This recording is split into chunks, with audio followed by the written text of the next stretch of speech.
Hola, pues continuando con el tema de Carlos Salinas de Gortari. Ya hablábamos en ocasión anterior de cómo se llevó a cabo lo que fue pues su destape, o sea, su designación por dedazo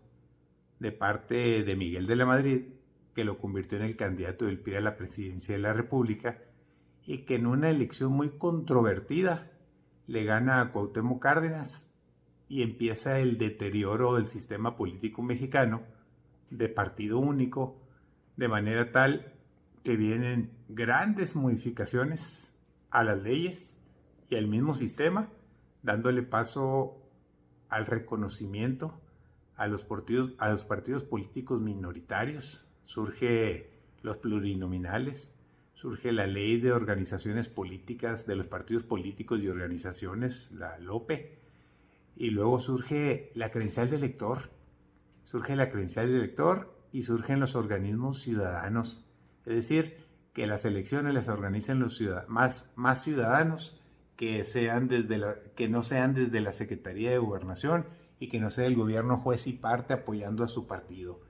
Entonces, es muy curioso y anecdótico porque esto que sucedió en 1988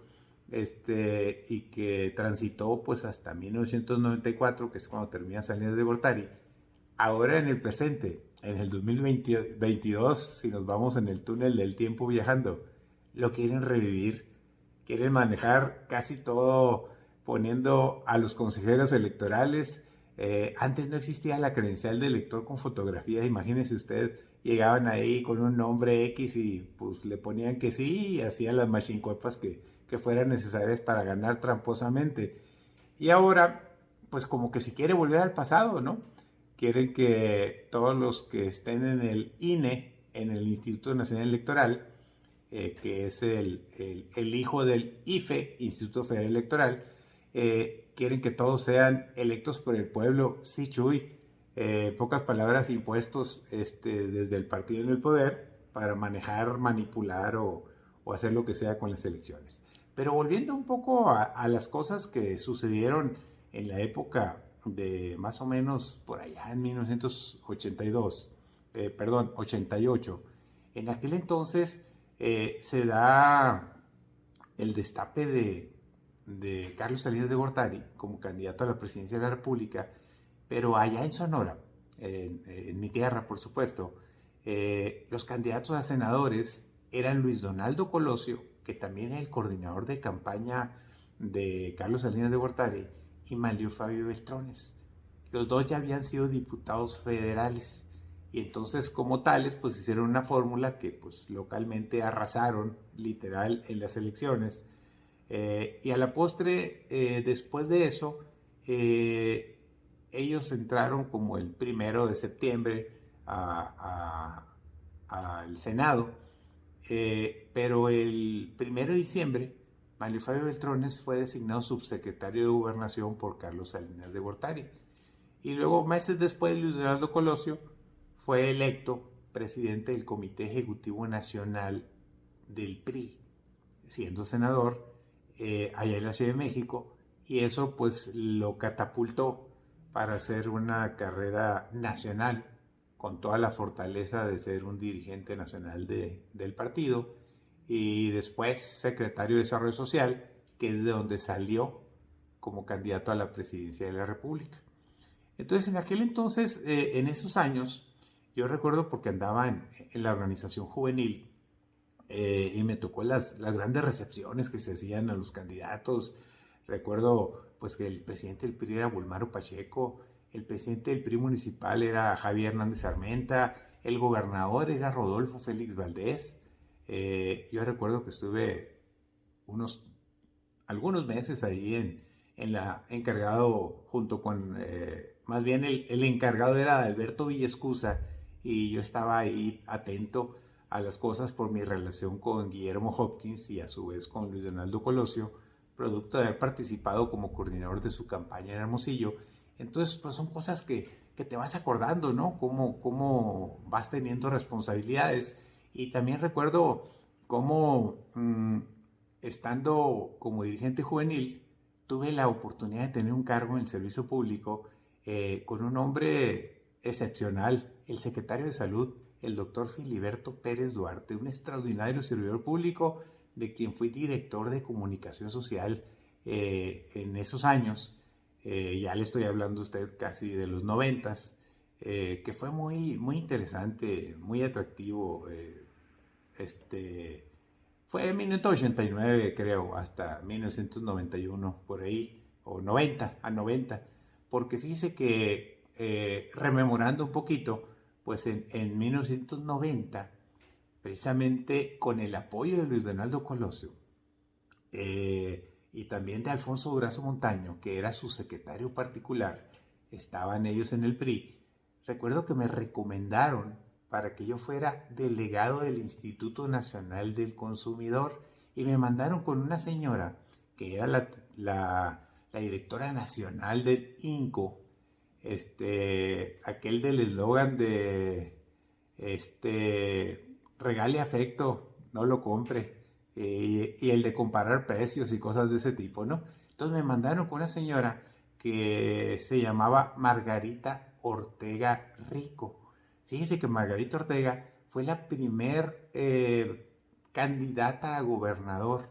de un estado del país donde el PRI perdió una elección a gobernador. Y a ella pues la compensaron dándole la Dirección Nacional del Instituto del Consumidor y ella a su vez me designó a mí delegado federal del Instituto Nacional del Consumidor allá en el estado de Sonora. Y en esa época, en la época pues de Carlos Salinas de Gortari, se le dio un auge tremendo al tema de la planeación, de hacer planes para todo. Todo estaba regulado porque se creó, recordado usted, la Secretaría de Programación y Presupuesto. Yo me acuerdo que la primera vez que escuché, pues como estudiante de Administración Pública y que veíamos los temas de planeación y todo eso y los sistemas, recuerdo perfectamente cómo en aquel entonces había un delegado en Sonora, el primero creo de la SPP, que se llamaba Salvador Ortiz Pérez, un señor ya mayor, pero después entró en Mundo Chávez Méndez, quien era sin lugar a dudas una de las gentes de mucha confianza de Luis Donaldo Colosio y estaba como delegado en Sonora y obviamente trabajando para su causa. Y recuerdo perfectamente bien cómo se dieron pues muchas otras cosas sumamente interesantes de las cuales pues uno se va recordando con el transcurso del tiempo y que bien vale la pena pues comentarlas para el anecdotario. Y para tener una secuencia lógica de todo esto, fíjese que cuando Carlos Salinas de Gortari era secretario de Promoción y Presupuesto, ya tenía en sus filas,